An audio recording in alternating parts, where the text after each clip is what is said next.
እዚህ አገልግሎት ድምጺ ሰላምና እዩ አገልግሎት ሬዲዮ ሰላምና ኩሉ ጊዜ ምሽት ካብ 8 ፍርዓን ክሳዕ 9 ብ31 ሓፂር ማዕበል ይፍኖ ሕጂ መንእሰይን ህይወቱን ዝብል መደብ ሒዝና ቀሪብና ኣለና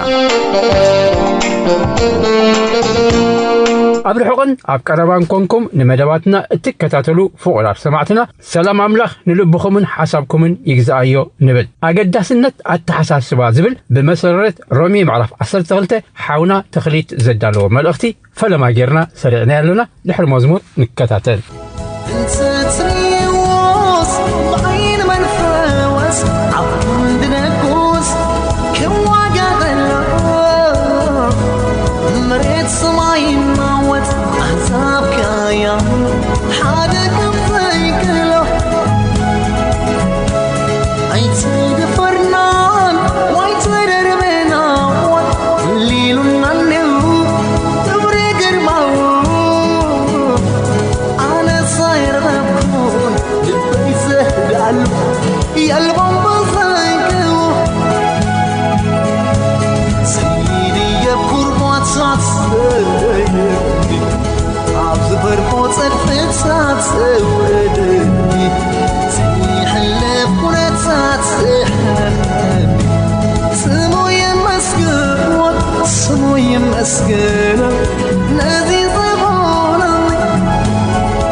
ولدي مرقم حديقنا سلدقنا نبصلت نملس حوارا باولوس أبتي أموداتا زمن كفوء زمن كم زمت ساعتن كيرنا اللو سلزي نتا أمونغونان أمونغو دقنان تفتير زولو ناي عدمي قاك نخن ردوم كيكالنا أزانان دقل بنان كفنا نخن سمعهم انتي سلقزاء رسنا مخلن سلي بسنك أب كل كرنعات هوات زقات أمم تغطي وطري فرهي مش قرار كاب زيد ليو حدقنيا والسانيتات دحينهم قرعون تعين رحوق زعلمي هوات نخمرحو نتقلي اللهم كابتي قبل علي من سيات تفنيو زلو منفس ناي رخصت عبدانن قبرة سدماونتن كالن نخعقبو نتحقنيا مقد أملاخ كرخبو بعرفتي نخملالسو نتي أبزع عالم زيقا زقزق زلو كفوء منفس بنتصورة لليوم كام مربوبو حرقوينهم نتتصبوغ بمدلاي هيوتهم أبتحت منفس قدسن كال أملاخن نخاقزو نتسألي اللهم كاب تعبيتن تمكحتن ريحيقهم نقزاء رسوم تحت بمبال نقز عبيتي كفرون كخبرون نتسألي اللهم دقاقمنا نتسألي اللهم سسمدو تلتو فتفراس أتساوي دولي ولا فتقينو لكاس بوصري كونا ترمي فوني خلهم عملاقي وقيمو عيدي يبن ما يوردون بكين قولون وايتبالو يقول نفسي مسكريا أيجوهم دولو تبغانا لكم يا كربات ساتسيدني أبزبر موتر فتاتورني سيحلف كنت ساتسحلفني سمو يمسكن سمو يمسكن نادي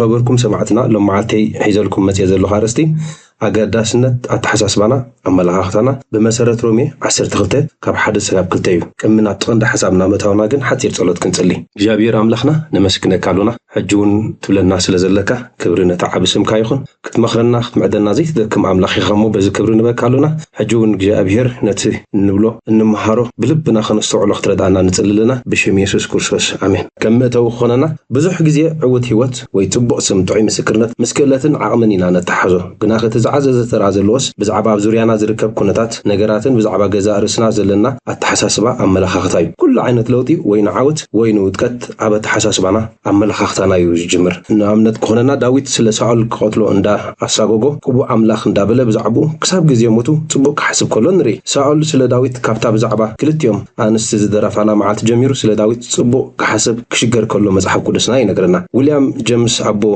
ዘመናዊ ስለ ልቦና እቲ ዝዓብይ ርኽበት ናይ ዘመንና ሰባት ኣተሓሳስቦም ብምልዋጥ ህይወቶም ክልውጡ ከም ዝኽእሉ ይብል ኣተሓሳስባና ንዕለታዊ ተግባራና ይውስኖ ዕለታዊ ተግባርና ድማ ንዕማምና ይውስኖ ጎይታና ኢየሱስ ክርስቶስ ነዚ ነገር እዚ ኣነፂሩልና ኣሎ ህይወትና ክንረኽባ ኣቐዲምና ልብና ክንረኽባ ኣለና ሉቃስ 7:43-45 ጽቡቕኦም ክፉእ ፍረ ዝፈሪ ወይስ ክፉእኦም ጽቡቕ ፍረ ዝፈሪ የልቦን ኩሎም ካብ ፍሪኡ ይፍለጥ እዩ እሞ ካብ እሾኽ በለስ ኣይእረን ካብ ጨዓ እውን ወይኒ ኣይቅንጠብን እዩ ኣፍ ካብ ምልኣት ልቢ እዩ ዝዛረብ እሞ እቲ ሕያው ሰብ ካብ ጽቡቕ መዝገብ ልቡ ጽቡቕ የውፅእ እቲ ክፉእ ድማ ካብ ትኽፉእ መዝገብ ልቡ ክፉእ እዩ ዘውፅእ ስለዚ ኩሉ ነገርና ውፅኢት ናይቲ ኣብ ልብና ተመዝጊቡ ዘሎ እዩ ሓቀኛ ለውጢ ካብ ውሽጢ ልቢ ናብ ደገ እዩ ስም ናይ ሓደ ኣዝኹም እተድንቆ ሰብ እስከ ጸሓፉ እቲ ክትድንቅዎ ዝገብሮ ዝድርኸኩም ምኽንያት ከዓ እስከ ጸሓፉ እቲ ጸሓፍካዮ ዓይነታዊ ብቕዓት እሞ ምዘንዎ ኣበይ ዝዓዘዘ ኮይኑ ረኸብኩሞ ኣብ መላኽቱ ወይ ኣተሓሳስቡ ኣብ ተውህቡ ኣብ ኣቀራርቡ ተመልኪትኩም ዶ ኣገዳስነት ኣተሓስባ ክንደይ ልዑል ምዃኑ ፖዚቲቭ ማይንድ ወይ ከዓ ጥዑይ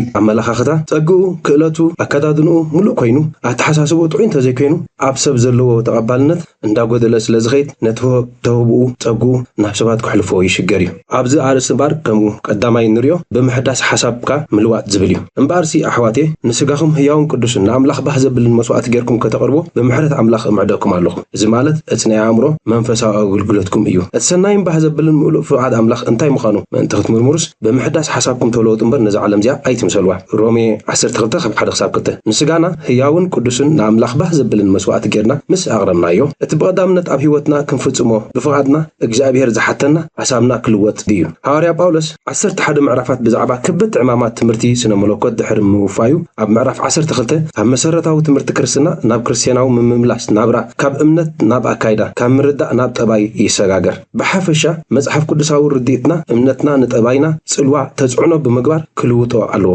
ስለዚ ነቲ ካብ ምዕራፍ 1 ክሳብ 11 እንቐስሞ ትምህርቲ ንስጋና ህያውን ቅዱስን ንኣምላኽ ባህ ዘብልን መስዋዕትን ጌርና ብምቕራብን ብምሕዳስ ሓሳብና ብምልዋጥ ግቡእ ግብረ መልሲ ክንህበሉ ከም ዘለና ይሕብረና ኣሎ ለውጢ ካብ እዩ ይጅምር እቲ ዝዓብየን ዝበለጸን ለውጢ ካብ ርእስና ይጅምር ብመሰረት ሮሜ 12:2 እቲ ሰናይን ባህ ዘብልን ምሉእ ፍቓድ ኣምላኽ እንታይ ምዃኑ ምእንቲ ክትምርምሩስ ብምሕዳስ ሓሳብኩም ተለወጡ እምበር ነዚ ዓለም እዚኣ ኣይትምሰልዋ እቲ ተደልዩ ዘሎ ውፅኢት ሰናይን ባህ ዘብልን ምሉእ ፍቓድ ኣምላኽ ምፍላጥ እዩ ክጥረ ዘሎ ክእለት ድማ ብምሕዳስ ሓሳብካ ምልዋጥ እዩ ክተርፍ ዘሎ ተሓሳስባ ድማ ናይ ዓለም ክዳእ ተሓሳስባ እዩ ለውጢ ናይ ነፍሲ ወከፍ ሰብ ሓላፍነት ምዃኑ ድማ ብግቡእ ምግንዛብ እዩ ለውጢ ካበይ ይብገስ ከም ቁጥሪ 2 ኣብ ምእተዊ ከም ዝተጠቕሰ መንበገስ ኩሉ ነገር ካብ ሓሳብ እዩ ሰብ ከምቲ ብልቡ ዝሓስቦ ከምኡ እዩ ምሳሌ 23:7 ልቢ ወይ ከዓ ሳብኮንሽስ ደጋጊምካ ብፍቓድካ ድሕሪ ምሕሳብ ናብ ባዕላዊ ምሕሳብ ዝተሰጋገረ ኩነት ዝገልጽ እዩ ንኣብነት ኣወንታዊ ኣተሓሳስባ ክኸውን ይኽእል ኣሉታዊ ኣተሓሳስባ ክኸውን ይኽእል ዓሌታዊ ጽልእ ክኸውን ይኽእል ወይ ድማ ዘይተደልየ ካልእ ወልፍታት ክኸውን ይኽእል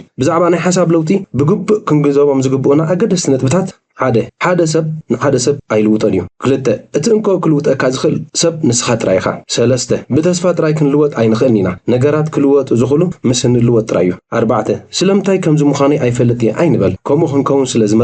ስለ ዝመረጽክ እዩ እንተ ደኣ ለውጢ ደሊኻ ኣብ ናይ ለውጢ መስርሕ ሕጂ ክትህሉ ይግባእ ከም ቁጥሪ 3 ንሪኦ ድማ ብኸመይ ትኽክለኛ ግላዊ ለውጢ ንገብር እቲ መበገሲ ክኾነና ወይ ድማ ቀንዲ ዕላማና ክኸውን ዘሎ ኣተሓሳስባና ንኣምላኽ የገደሶ ምዃኑ ብዕምቆት ምግንዛብ እዩ እግዚኣብሔር ከውሐይን መድሓኒን ቃላት ኣፈይን ሓሳባት ልበይን ኣብ ቅድሚኻ ብህጉ ይኹን መዝሙር ዳዊት 19:14 ነዚ ንምትግባር ተፈጻምነቱ ንምርጋእ ድማ ለውጢ ክእለት ወይ ድማ ፍልጠት የድልዮ ምዃኑ ብግቡእ ምርዳእ ብሓሰሰ ለባም ኣይብጻሕን እዩ ብተወሳኺ ፍልጠት ብዛዕባ ኣእምሮ ከመይ ከም ዝሰርሕ የድልየና ምርዳእ ክእለታት ንለውጢ ኣተሓሳስባ ከመይ ኢሎም ከም ዝምዕብሉ ድማ መተካእታ ዘይብሉ እዩ ኣእምሮ ከም መኽዘን መጽሓፍቲ ላይብረሪ ፍልጠት ንምኽዛን ብቕዓት ከም ዘለዎ ዓይንቲ ርእሲ ናይ ምሕላም ብቕዓት ከም ዘለዎ ናይ ምዝካርን ምስናድን بقعت كم زلوه سمعت ناي أمرنا دمسي تمكرو ناي مقلات بقعت علوه فقاد ناي أمرو دانيا ناي ممرات بقعت علوه أما جمرتا أنتي كم نحسب كنمرز يكاليو بسترفس أحوتي حق زبلة رزناس زلوه زبلة كونو زبلة نصوح زبلة تفتاو زبلة تبغور زلوه زبلة قال دقنت كوينو قال نعداون انت خوينو بو حسبو فيليب 14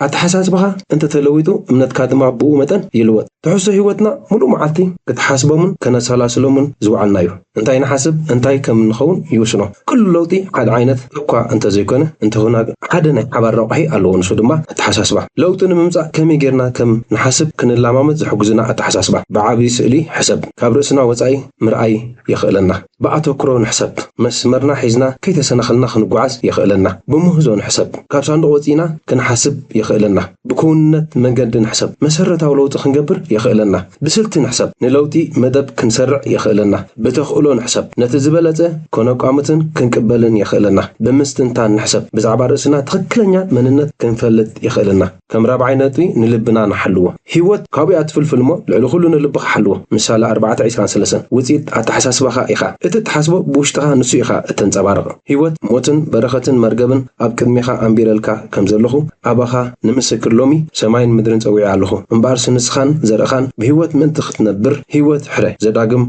30 سب كم تزحسبو يمو نا اتحساسبانا حلافنت نوسد نا اتحساسبانا كونتات كقلصو اي نفقدلو انتي دا حساب كورسس كهلونا معالتاو نمرت نسمعيتنا حلافنت نوسد نوننو عتب قمقام نكايت اتمنتايسي نسمعيتنا ززورو حساباتنا مخانو نردأن نمرمرن كم حمشاينت بنريو بزعبا سبات زلني عملاخاختا بزعبا ينزهلوهم عملاخاختا يوسنيو اي تفردو اكتفردون يخم اي تخنونو اي كتكنونو نما يخم حدقو كحدقولكم يو هابو كوهاوكم يو باتي اتسفرلو مسفر كسفرلكم يمو صبو اتسقوده نخنخ اتفروه مسفر عبحقفهم كهبوهم يوم لوقاس 6 كاب 37 كاب 38 حافشو حق كنزارب سبات مستياتنا نتناتنا عملاخاختا يوم زنصبارو نتي كاب سبات كترخبو اتدل عملاخاختا نسخا جمر فرا انت ندل خوينا ازي نجر بقبو كردعنا الله ويتانا يسوس كرسوس كم زيلو كم تسب كقبروا لكم التدليون سخاتكم دما كم أقبر لهم لقى 6 حدا بمسارة سبب متنعتي نحن تعبي يونيفرسيتي عوسب أبيو 13% نتفريات سلز تردو خون كله 7%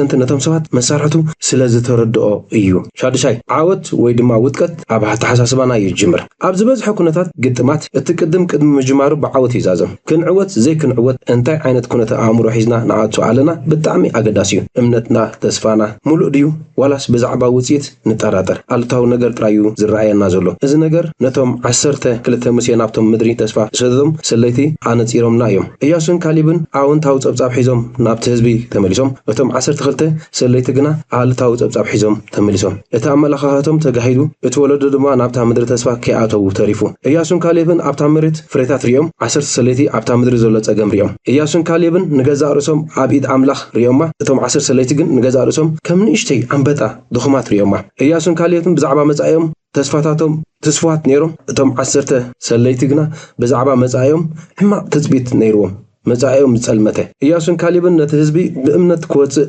التبابعهم وتم 10 سليتي نتهزبي كي قسقس كالكيلوم عمو داتا كم مدمدمتا سلازي عمو داتا هيوت كابيات في الفمو لعلو خلون البخحلو كلنا خلو مصحف مثال عملاخاختنا أبيوتنا عملاخاختنا أبيوتنا كساب كندي أقداس مخانو ينقرنا هيوت كاب لبنا يتفلفو حسب انت بنا عمونقنا نعوذ الله الحكا بأملاخاختنا يزوسن هذا عود در أولمبيك سورك ميدالية زعوته كم زخبل تزاريو عمونقو تشلام ورك ميداليان برورن ميداليان زلو فللي ناي كلت عام زي كونس ناي أملاخاختا قدايلو أدالاوي تخليط عندهم كم كسس تتكون كل دما ميلين ليدر مانديت نتبوك سري صحفات دكتور دانيال حبتن نزات بقولنا زات بلو زغنونا زبويو بوتو ماتروس نعبو يات مات الجوم بزبو عطانا النسب أصدوق لبو تاريخ زلوت نملا غلوكا مدعي كان تايو أديكا عمسكن شعوب يسلطك سيدي يبكر بواتات سيديرني دابز زبرهو صدقات ورني تيحلف نتات سمو يمسكن الذي ضيبونني سمو يمسكن الذي زحلقني ሰላም እግዚአብሔር አምላኽ ምስ ኩልኻትኩም ይኹን ፍቁራትን ፍትዋትን ተኸታተልቲ መደብና ሎሙን እቲ ብተኸታታሊ እንሪኦ ዘለና ዛንታ ናይ መጽሓፍ ቅዱስ ንዒና ክንቅጽሎ ኣብ ዝሓለፈ ግዜ ኢየሱስ ክርስቶስ ኣብ ብሉይ ኪዳን ኣብ ታሕቲ ዝብል ኢየሱስ ክርስቶስ ኣብ መኃልየ ብኸመይ ተገሊጽሎ ኢልና ዛዕባ ኣልዒልና ነርና ካብቲ ዝረኣናያ ድማ ኣብ መጽሓፍ መኃልየ እንመሃሮ ፍቕሪ ኣምላኽ ንብግልና ምዃኑ ንውሽጢ መንፈስና ዝሰልብ ዝያዳ ናብ ኣምላኽ ዘቕርብ ምዃኑ ዘይጠልም እሙን በዓል ኪዳን ዘላለማዊ ከም ዝኾነ እዚ ከዓ ቤተ ክርስቲያን መርዓቱ ክርስቶስ ከዓ መርዓዊያ ኮይኑ ተገሊጹ ከም ዘሎ ኢልና ብዝርዝር ሪኢና ነርና ሎሙ ድማ መቐጸልቱ ኢየሱስ ክርስቶስ ኣብ መጽሓፍ ትንቢት ኢሳይያስ እቲ ብስቃይ ዝግለጽ እሙን ኣገልጋሊ ትንቢት ኢሳይያስ ብዙሓት ናይ መጽሓፍ ቅዱስ ምሁራት ናይ ብሉይ ኪዳን ወንጌል ኢሎም እዮም ዝገልጽዋ ከመይሲ ኣብቲ መጽሓፍ ብዛዕባ ጎይታና ካብ ቅድመ ምውላዱን ክሳብ ንግስነቱን ዘሎ ኩሉ እቲ ኣብ ሓድሽ ኪዳን ተገሊጹ ዘሎ ህይወት ጎይታና ገና ብትንቢታዊ መልክዕ ተሰኒዱ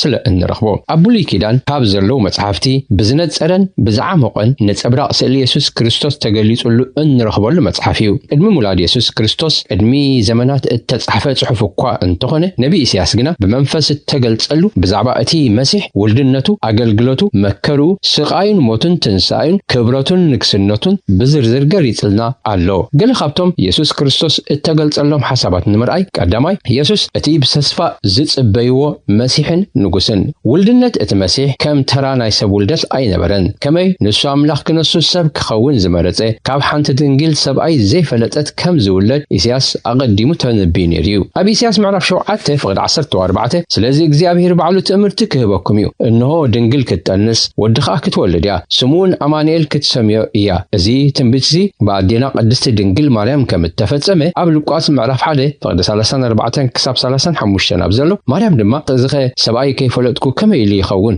በለቶ ነቲ መልኣኽ እቲ መልኣኽ ከዓ መንፈስ ቅዱስ ክወርደኪ ሓይለ ልዑሉን ከጽልለልኪ እዩ ስለዚ ከዓ እቲ ዝውለድ ቅዱስ ወዲ ኣምላኽ ክበሃል እዩ ብዝብል ከም ተፈጸመ ገሊጽልና ኣሎ እቲ ህፃን ከመይ ዝበለ ከም ዝኾነ ኣብ ኢሳይያስ ምዕራፍ 9 ፍቅዲ 6-7 ክገልጽ እንከሎ ህፃን ተወሊድልና ወዱን ተዋሂብና እዩሞ ምስ በለ እቲ ግዛኣቱ ኣብ መንኮብ እዩ ስሙ ከዓ ግሩም መካር ብርቱዕ ኣምላኽ ኣቦ ዘለዓለም መስፍን ሰላም ክስመዩ ይብል ብጽድቅን ብፍርድን ካብ ሕጂ ክሳብ ዘለዓለም ምእንቲ ከጽንዓን ከቆማንሲ ኣብ ዝፋን ዳዊት ኣብ መንግስቱ ዕቤትን ግዛኣቱን ሰሎሞን መወዳእታ የብሉን ቅናት እግዚአብሔር ጎይታ ሰራዊት ነዚ ክገብር እዩ ብምባል ገሊጹልና ኣሎ ኣብዚ ጽሑፍ እዚ ዝፋን ኣቦኡ ከም ዝወርስን ዝፋኑ ዘለዓለማዊት ከም ዝኾነትን ይዝገልጽ ብተወርሶ ንግስነት ሰሎሞን እኳ ዝፋን ኣቦኡ ዳዊት እንተወረሰ ብሞት ስለ እተገደበ ግና ዘለዓለማዊት ኣይኮነትን ኢየሱስ ግና ንሞት ዝሰዓረ ዘለዓለማዊ ንጉስ እዩ መኺሩ ዘስምዕ ተዛሪቡ ዘድምዕ ስለ ዝኾነ ግሩም መካር ተሰሚዩ እቲ ኣምላኻዊ ባህሪኡ ማለት ንኃጢአት ምሕዳግ ንሙታት ምትንሳእ ንባሕሪ ምእዛዝ ኣብኡ ስለ ተገልጸ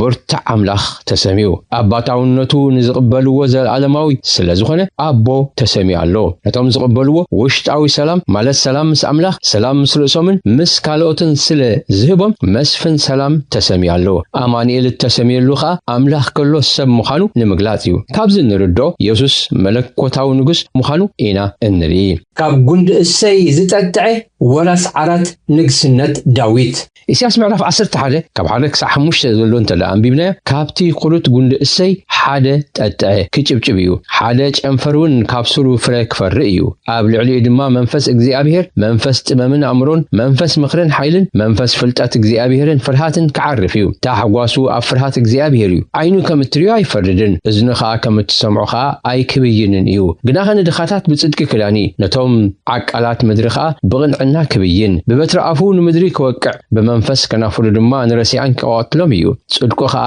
ቅናቱ ሕቁ እዩ እምነቱን ማዕጥቁን ምሕኩልቱን ክኸውን እዩ እዚ ጽሑፍ እዚ ክርስቶስ ካብ ዘር ዳዊት ከም ዝመጽን ንምድርን ሰማይን ከዓ ብጽድቂ ብቕንዕና ብሓቂ ከም ዝዳኒ እዩ ዝገልጸልና ኣብ ማቴዎስ ወዲ ዳዊት ኢሉ ድማ ኣብ ዝርዝር ሓረግ ኣስፊርዎ ኣሎ ካልኣይ ኢየሱስ ክርስቶስ ኣምላኽ ከሎ ሰብ ዝኾነ ስለዚ እግዚአብሔር ባዕሉ ትእምርቲ ክህበኩም እሞ እነሆ ድንግል ክትጠንስ ወዲ ከዓ ክትወልድ ክትወለድ ስሙን አማኑኤል ክትሰምያ ይብል ኢሳያስ 7:14 እዚ ትንቢታዊ ቃል እዚ ቅድሚ ዘመናት ብነቢ ኢሳያስ እተነግረዩ ኣብ ታሪኽ ዓለም ተራእዩ ዘይፈልጥ ድንግል ክትጠንስን ክትወልድን እያ ይብል እሞ ስሙኻ አማኑኤል ማለት አምላኽ ምሳናዩ ይብል እዚኻ እቲ ዝውለድ ህፃን ተራ ህፃን ከም ዘይኮነ ይዘመልክት እቲ ምዱብ ጊዜ ሓልዩኻ እቲ ተባህለ ትንቢት በአዲና ቅድስት ድንግል ማርያም ከም ተፈጸመ ኣብ ማቴዎስ ምዕራፍ 1 ካብ 22 ክሳብ 23 ተሰኒድልና ኣሎ እዚ ሁሉ እቲ እግዚአብሔር ብነቢ ተዛረቦ ክፍጸም ኮነ ከምዚ ዝብል ኖ ድንግል ክትጠንስ ወልዱን ክትወልድ ስሙኻ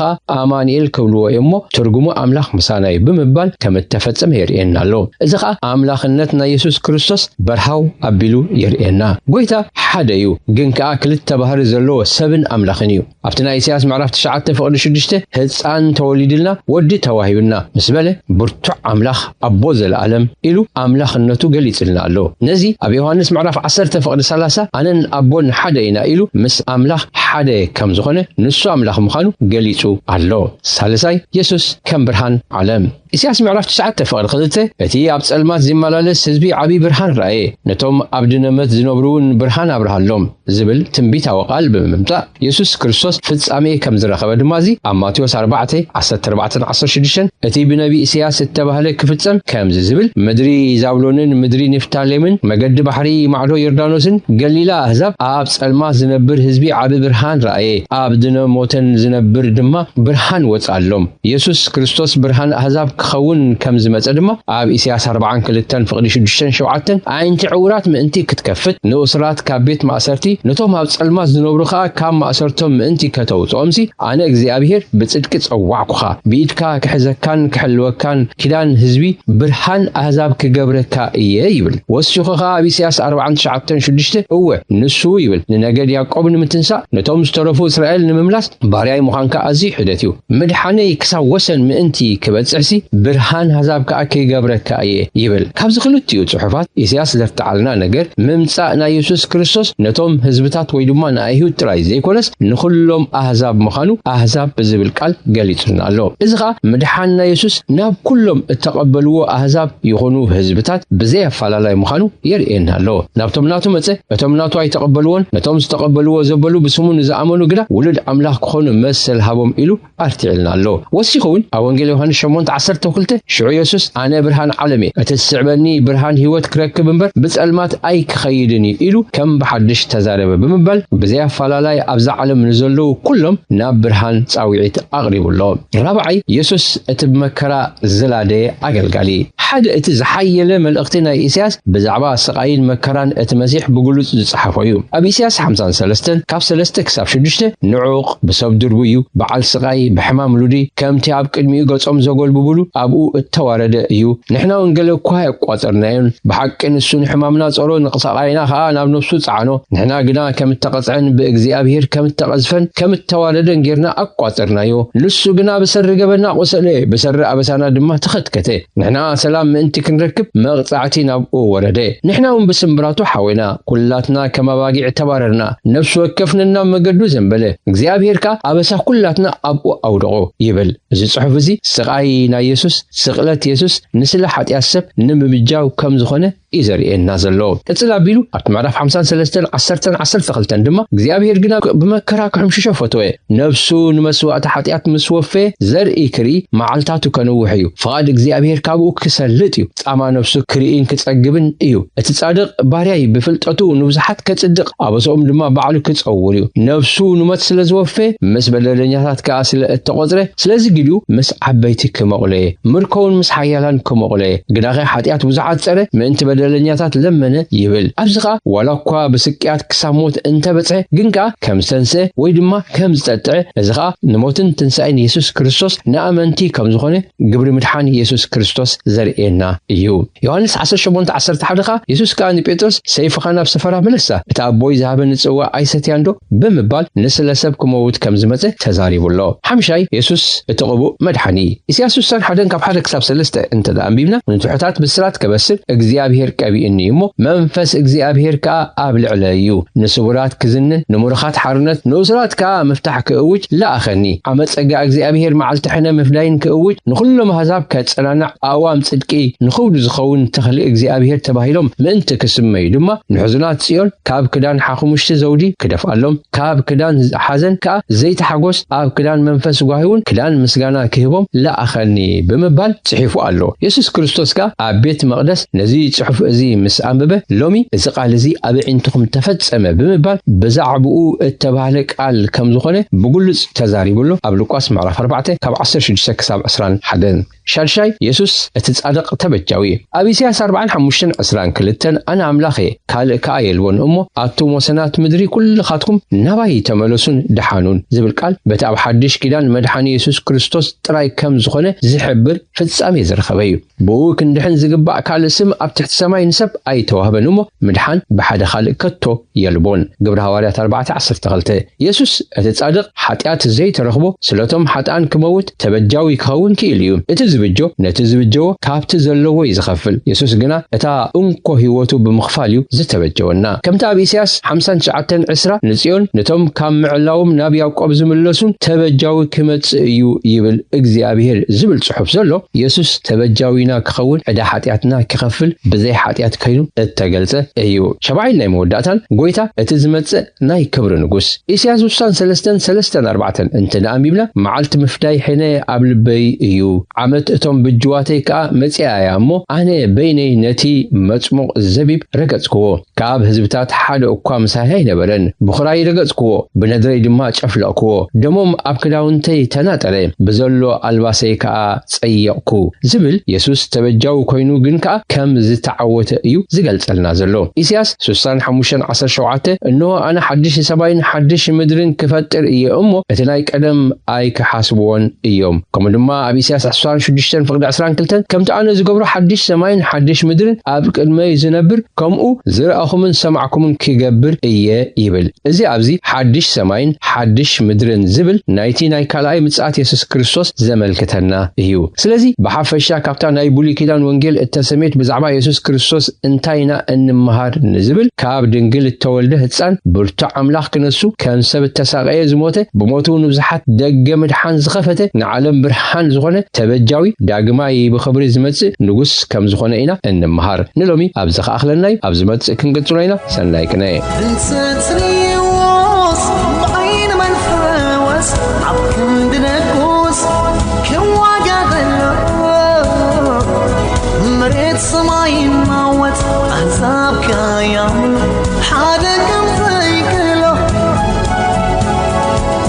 ኣይተደፈርናን ዋይተደርበናን ህሊሉናዩ ክብሪ ግርማው ኣነ ሳይረኸብኩን ልበይ ዘህዳሉ የልቦም በዘይክው ናታ ናይ እምነት ሰብ ኣስተውዕልፎ ታሪኽ ዝልውጥ ኣምላኽ ኣለካ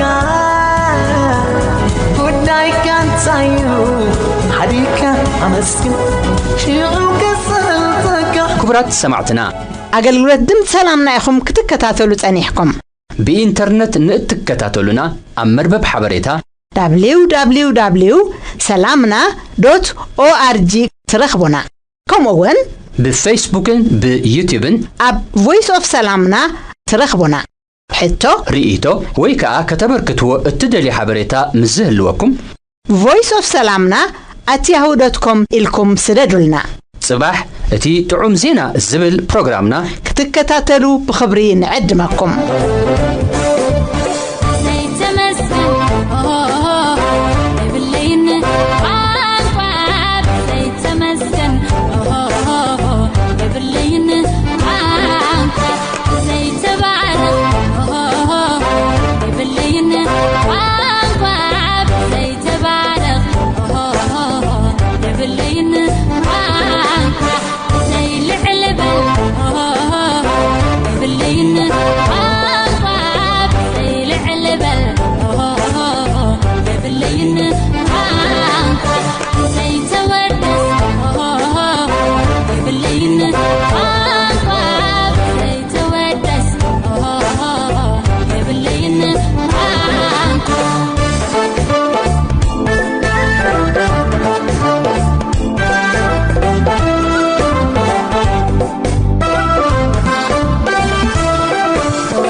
كمسكنة تضحى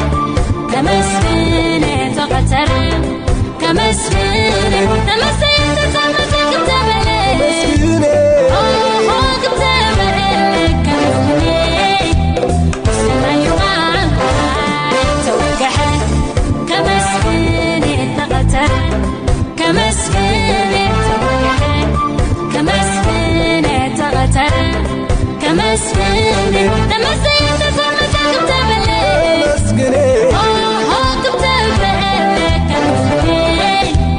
سمايوان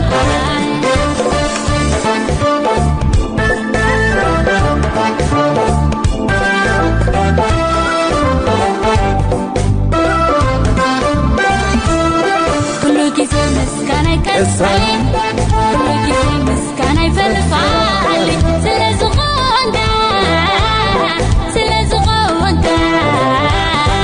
اكشالك علي كل كيسة يقصل مسكانة كل كيسة يفلفل مسكانة سلازغوندا سلازغوندا اكشالك الشمال تعرفت كمسكنة تتبلى كمسكنة تعرفت كمسكنة تتبلى كمسكنة تتلعني وتغم تبلى أوه تبلى كمسكنة تعرفت كمسكنة تتبلى كمسكنة تعرفت كمسكنة تتبلى كمسكنة تتلعني وتغم تبلي أوه تبلي كمسكنة سمايوان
I